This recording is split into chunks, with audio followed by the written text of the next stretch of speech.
Assalamualaikum warahmatullahi wabarakatuh. Alhamdulillahi rabbil alamin, hamdan hamidin, hamdan syakirin, hamdan yuwafi ni'amahu wa yukafi'u mazidah. Ya Rabbana lakal hamdu kama yanbaghi li jalali wajhika wa 'azimi sultanik.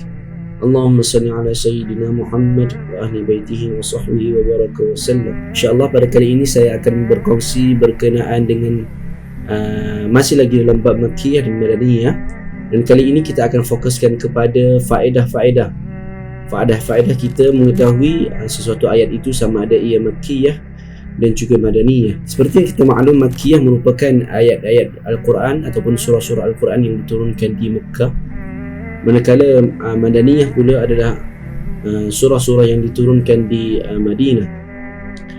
Antara faedah-faedah utama dalam kita mengetahui sesuatu surah atau ayat itu Makkiyah dan Madaniyah adalah kita dapat mengetahui antara nasakh dan mansukh, di mana ayat terkemudian akan menasihkan ayat yang terdahulu. Seperti yang kita tahu, di dalam Al-Quran itu ada beberapa keadaan di mana sesuatu keadaan itu mempunyai dua hukum, dan ada satu hukum yang lama dan ada satu hukum yang baru. Dan di sini pentingnya Makkiyah dan Madaniyah dalam kita menentukan yang mana satu ayat yang dinasahkan ataupun yang mana satu ayat dimansuhkan. Kebiasaannya ayat-ayat Madaniyah yang datang kemudian akan memansuhkan ayat-ayat yang Makkiyah yang datang terdahulu. Yang kedua adalah dengan mengetahui faedah-faedah Makkiyah dan Madaniyah, kita dapat mengetahui asbabun nuzul ataupun tempat penurunan ayat. Dan dengan mengetahui asbabun nuzul sesuatu ayat itu, ianya dapat membantu kita dalam memahami makna ayat ataupun makna surah itu secara jelas. Dan yang ketiga adalah kita dapat mengetahui tarikh pensyariatan dan peringkat dalam ta'rifan. Sebagai contoh, dalam bab pengharaman arak, Allah Subhanahu Wa Taala mengharamkan arak ini secara tadarruj, secara berperingkat-peringkat. Dan dengan mengetahui Makkiyah dan Madaniyah sesuatu ayat itu, sesuatu surah itu, ini dapat membantu kita untuk mengetahui yang mana satu peringkat yang pertama, yang mana satu peringkat yang kedua, dan seterusnya dalam bab pengharaman arak sebagai contoh. Dan yang keempat adalah kita dapat mendapat manfaat dengan uslub Quran dalam berdakwah kepada Allah Subhanahu Wa Taala. Kebiasaan ayat-ayat Makkiyah ini merupakan ayat-ayat yang pendek-pendek, dan kebiasaannya akan berfokus kepada bab-bab tauhid, bab-bab penciptaan manusia, bab-bab Allah, rububiyah, uluhiyah dan sebagainya.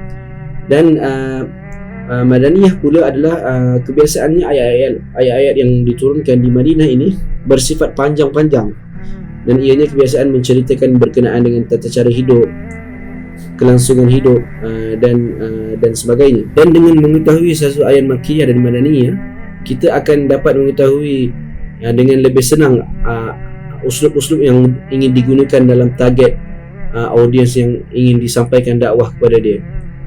Yang kelima adalah melalui Makkiyah dan Madaniyah, kita dapat mengetahui penceritaan sirah-sirah Rasulullah sallallahu alaihi wasallam berdasarkan keadaan dakwah mereka di Mekah dan Madinah yang akan membantu pendakwah dalam berdakwah. Dan Makkiyah dan Madaniyah ini juga merupakan garis masa ataupun timeline. Dan dengan mengetahui Makkiyah dan Madaniyah, secara tidak langsung kita akan mengetahui proses dakwah Rasulullah, proses perkembangan dakwah Rasulullah ketika di Mekah maupun di Madinah. Dan dengan itu akan lebih senang untuk kita mengetahui secara timelinenya bagaimana Rasulullah di Mekah atau bagaimana Rasulullah di Madinah dan sebagainya. Dan yang keenam adalah kita dapat menjadikan umat Islam bersungguh-sungguh dan prihatin terhadap Al-Quran, dan ia bukan sekadar dihafal atau dibaca sahaja. Dan ini juga bersesuaian dengan firman Allah Subhanahu Wa Taala, Inna nahnu nazzalna dzikra wa inna lahu lahafizun. Dan dengan memahami ayat-ayat Makkiyah dan memahami ayat Madaniyah, kita akan dapat mengetahui ataupun dapat memahami ayat Al-Quran itu dengan lebih detail, dan akan secara tidak langsung akan meningkatkan keimanan kita, dan tidak sahaja dibaca di mulut tetapi kita dapat menghayatinya di minda dan kalbu, insya-Allah. Wallahu a'lam. Setakat itu sahaja perkongsian saya pada hari ini.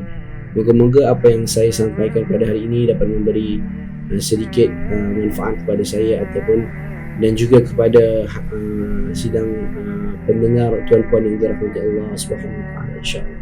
Assalamualaikum warahmatullahi wabarakatuh.